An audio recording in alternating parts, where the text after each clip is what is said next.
नमस्कार। आज गोटे सुंदर कहानीटे आपण पाखक नहीं आसी। प्लीज दयाकोरी शुणु केमती लगुच कमेंट माध्यम कमेंट दे जनवाई अनुरोध। कहानीटी आरंभ करने पूर्व आपण मैंने केवे भी मो कहानी को स्किप करेंगे ना। आरंभ शेष पर्यंत शुणु। एवं कहानीटी आरंभ करी आपण मान। कहानीटीर नाम हूँ अनाथ पिलार कहानी। मु गोटे अनाथ पिला। आज मो कहानीटी आपण मान सहित शेयर करने को जाऊँगी। मो जीवन में घटी जाइथिबा छोट बड़ घटना को नहीं। मु कोठी जन्म होइछि, मो माँ मो बापा किए से विषय मोर किछि धारणा नहीं। मो माँ किए मो बापा किए मते जो माने अलिया गदारू उठे आनी पाखरे रखिथिले से मोर सबकिछि। हाँ, आउ जड़े भी एमती अच्छी जहाँकर आशीर्वाद मो मुंड उपरे थिला। हस खुशी रे आम परिवारटी ठीक चलुए। हठात आम परिवार उपरे कला बादल माड़ी आसला। से बापा माँ दुई जनकर मृत्यु हो गला। मु पुणी एका हो गली। स्कूल रे भल नंबर रखी पाठ पढ़ुथिबारु शिक्षक माने मते बहुत भल पाती। एमती किछि दिन चलिला परे मो पाखरे स्कूल फीस न थाए। जेहेतु मु भल पाठ पढ़ुछि सेठु मु चिंता कली गोटे होटेल रे काम करी पाठ पढ़िया पाई। स्कूल छुट्टी हेले मो पाखरे खाइबा पाई किछि न थाए। अन्य पिला माने घरु आनिथिबा खाइबा खाआंती।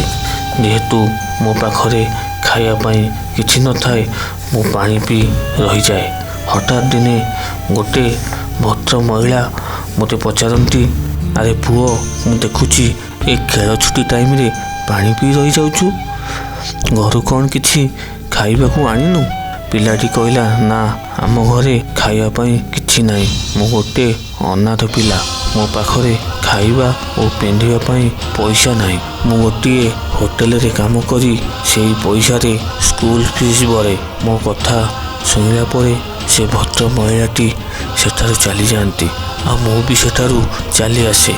स्कूल रे सार माने मते स्कूल फीस मागंती नाही। एमिति गोटे वर्ष चली जाए। स्कूल पाठ सरिला परे मु बाहर को चली जाए।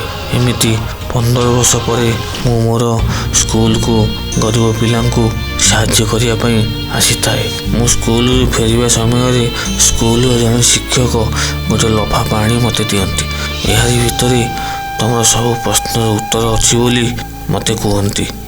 तमे घर को जाई पढ़िबो, यह कही शिक्षक चली जाती। आ मु सेठारु से लफाफा नहीं चली जाए। मु घर को आसी से लफाफा खोली पढ़ा को लगे। पढ़ा समय मो आखिरु लुह धार धार बोई जाए।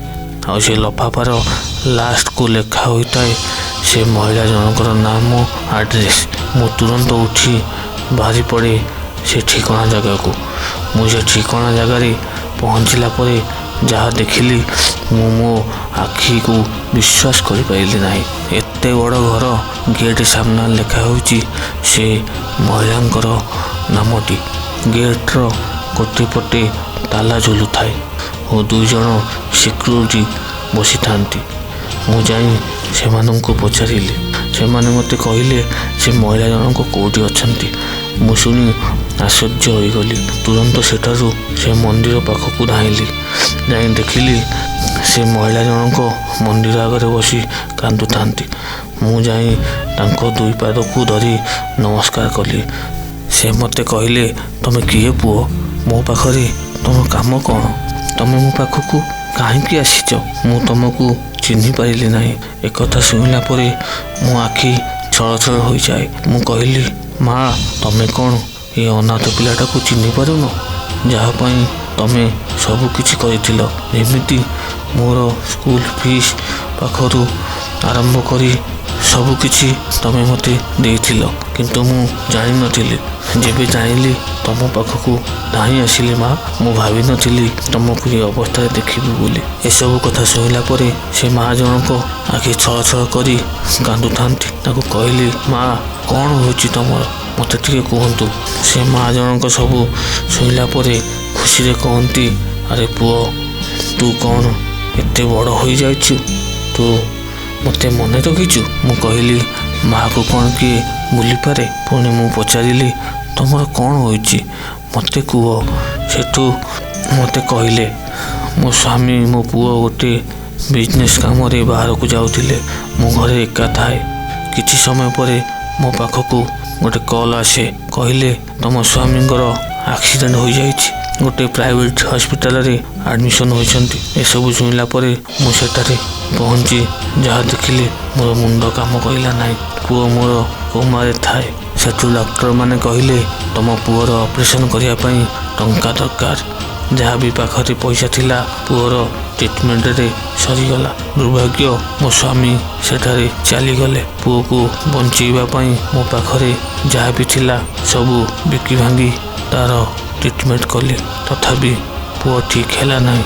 ଡକ୍ଟରମାନେ କହିଲେ 50 ଲକ୍ଷ ଟଙ୍କା ଦରକାର ତାଙ୍କର ଅପରେସନ୍ କରିବା ପାଇଁ। ମୁଁ କିଛି ଉପାୟ ନ ପାଇ ଘରର କାଗଜପତ୍ର ବ୍ୟାଙ୍କରେ ବନ୍ଧା ରଖି ଟଙ୍କା ଆଣିଲି। ଏମିତି କିଛି ମାସ ଗଲା।